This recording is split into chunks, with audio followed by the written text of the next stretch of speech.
questions I get is, how do I sell my planner on Etsy when there are so many other planners out there? So today I'm going to give you my top 7 steps that I give to everybody just starting out with selling planners, notebooks, digital downloads, or anything else on Etsy. Hi everyone, I'm Lisa from Pretty Fabulous, and I help online businesses create beautiful digital downloads using Adobe InDesign. So if this sounds like you or something you might be interested in, make sure to hit the subscribe button below. I post new videos every Monday and Thursday, and I do unboxings on Saturday. So today we're going to talk about how to get started selling digital downloads, digital products, physical products, or anything on Etsy. But before we get into that, should you even be on Etsy? Because that's another question. Should I be on Shopify? Should I be on Zazzle? Should I start and sell them on my own website? I would say the answer to that is all of the above. You can do all of them, but I would start with just one first, and that would be Etsy. And the reason why is because it already has a built-in captive audience. It's just like selling products on Amazon or eBay. People are actively going to those sites right now, putting in keywords and searching for the product that you have. Now, if you are someone with a massive list, maybe you're a huge influencer, you have a big following because you talk about, I don't know, let's say chakras and cleansing, and you're coming out with a new meditation planner or a lunar planner or a manifestation planner, then no, you probably don't need Etsy because you are going to be able to sell to your own list, and having a list is much more valuable than selling to a cold audience on Etsy who maybe has never heard of you. However, I would still say there's really no reason not to do both, but I always say start with Etsy first and then expand out from there, because Shopify, if you don't know this, does not list your product in a marketplace like Etsy does, or Zazzle or Fair or any of those other things. You are just purchasing their tool, their software, and then it's up to you to get traffic to that site, which usually, unless you get a custom URL, will say, lisasiefert.shopify.com. So now you're just helping to advertise Shopify. So that's just a primer right there. That's why we're talking about Etsy today. I still think it is an amazing platform. Even though there are over 500,000 planners, it doesn't matter. That's actually a good thing. I want you to think about not a scarcity mindset, but think of it in the opposite way. Like, the more people that are selling planners on Etsy, the more customers that will be like, that is the place I want to go to buy them. It's just like Zappos. They sell a ton of shoes. People don't just not list their shoes on there because they're like, there's already a ton of different shoes that are being sold on there. They're like, that's where people are going to look for shoes. So I want to make sure that I'm listed over there. Same thing with Amazon. That's where people are going to buy books. Or I guess everything. So I want to be listed on there. So that's what I want you to think of. I don't want you to think like just because there's a bunch of people selling, you're not going to be able to sell your product. You are going to be able to sell your product everywhere, especially on Etsy. So let's go through the 7 tips that I go through with everyone. So the first one is just to create a cohesive suite. So again, it's not even creating the most beautiful product, because honestly, what I find beautiful may be metallic foils. What somebody else finds beautiful may be a standard black and white with maybe a splash of red in it. Somebody else may love pastels. So don't get caught up on, I have to make the most beautiful planner. You just need to make something that once people find you, whether it's through one design or a printable or a piece of artwork, that everything else in that shop looks the same. They're like, oh my God, I love pastels. This is a beautiful, I don't even know. I think of Easter when I think of pastels, Easter egg art print. And oh my gosh, she has a ton of pastels for Christmas and for New Year's and for birthdays. And I'm just going to buy this sticker set or this planner collection or everything from this person because it matches the colors and all of the things that I use to decorate with. And it's kind of my style. So that is way more important than everyone worrying about, I want to make sure I have the most beautiful planner, the most beautiful. No, you don't know what someone is going to call beautiful and others are going to call not beautiful. So it's more about just making sure once somebody finds you, that you have a ton of things to offer to them within that same look and feel. So, stay away from, if your store looks like a flea market, or just a garage sale, you know what I'm talking about, where it's just everything in the kitchen sink, because you're like, maybe someone will like metallic foils, so I'm going to make that. Maybe someone likes really bold colors. Someone likes pastels. Someone likes gray tones. Like, don't do that. Just stick with one particular style. Okay, I think I've said that enough. All right,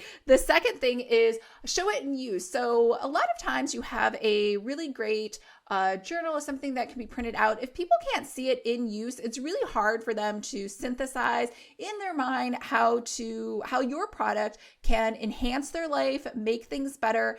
How are they going to use your planner? Are they going to use it for a decoration? Are they going to take it when they're co-working with their friends to show it off? Are they going to use it at their school because they're a teacher, or carry it around with them between classes, right? Show it in action. And yes, I say invest in photography, in a photographer, and get your products out and about being used. Just ask your friends to pose with them, your family. It doesn't matter. You could even do, if you're worried about, people are like, I don't want to do my hair and makeup, you could even just have hands using things. They always say, like, if you have a physical, like, body part, like a hand or an arm or like anything like that, it gets 80% more engagement and views, just because it seems like it's being used and it's like life, right? So definitely show your product in use versus just showing the product as is. The third thing is to do a release schedule, right? So let's say you are going to come out with a new collection every quarter because you're just starting out and it takes you a while to design something. Or you could say every month, but this way you train your audience to come back to see what's new versus just all of a sudden you're like, hey, I have something new. Like, surprise. So this way they're expecting it, they're looking forward to it, and they want to purchase it. The fourth thing is make sure you provide excellent customer service. This is really a great time to shine. I've seen a lot of businesses, not even just on Etsy, just sink themselves into the ground because they kind of skimped on customer service. They're busy. They don't have time to answer emails, or they just don't care. They just didn't check their inbox. I think one person was like, I never knew it was going to this email address, right? So don't be that person. Because two things: one, people are already kind of worried about buying from Etsy because they're single users. They're not like actual corporations. And two, they just don't know. Like, as soon as you see a bad review where they're like, I ordered this, I had a question, she never responded, they're probably not going to buy from you. So, and people, if they're not getting a response from you and they emailed you, they clearly are able to articulate their needs, and they will probably articulate those needs into a review to try to get your attention. So definitely don't skimp on customer service. Hire someone extra if you need to. The fifth thing is SEO. So SEO specific to Etsy. So I would definitely invest in Marmalade.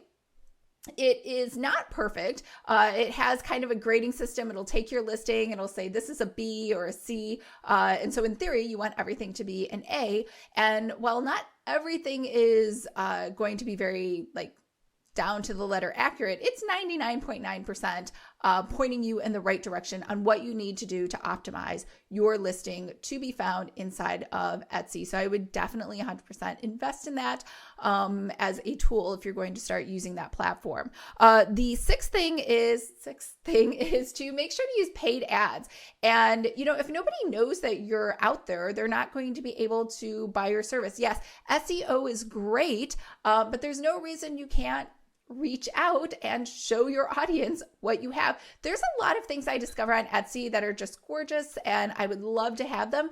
But unless I'm actively searching, I may not find it. But if it pops up, say in an Instagram ad or a Pinterest ad or a YouTube ad or something else, I will definitely go check that out. So same thing with collaborations and influencers. There's no reason that you can't pay them. So I know everyone will you can definitely reach out and ask them to do it for free. But if you're just starting out and you have no customers, you have no track record, no one's heard of you, like I don't know why you wouldn't just pay to go ahead and use somebody else's audience and just say it's a paid ad, but at least you have access to, let's say they have 10,000 Instagram followers. It's not going to hurt you to invest a few dollars to get some eyeballs onto your product. And the seventh and last thing is Pinterest and Instagram are really where you want to be if you are creating artwork, digital downloads. YouTube is great more for people who want to learn, right? Like I'm teaching you how to use Etsy versus new product releases, right? So your audience, I think, right now, as of today, in June 2020, is going to be on Pinterest and Instagram. Now, TikTok, I know everyone's like, it's going to be so awesome. It's going to be so great. Honestly, I think my opinion is TikTok will go the way of like no man's land, just like Snapchat, just like Periscope. I don't really see a way to monetize your digital download onto TikTok. Now, that's not to say that I am 100% right, but if you were we all have limited time, right? So in your limited time, I would spend that time using Instagram and Pinterest if you're going to do organic social media marketing versus using some of the other formats that are out there. All right, I hope that was helpful. Let's recap that list really quick. So the first thing is to create a cohesive suite of matching styles. Doesn't matter what it is, as long as they're all kind of the same. The second thing is to show it in use. The third is to have a release schedule for new additions to your shop. The fourth thing is to provide excellent customer service. The fifth is to use SEO specific to Etsy, so invest in Marmalade. The sixth is to use paid ads, and the seventh is to focus your social media efforts on Pinterest and Instagram. All right. I hope you are having a fabulous end to your week, and I will see you guys on Saturday for an unboxing.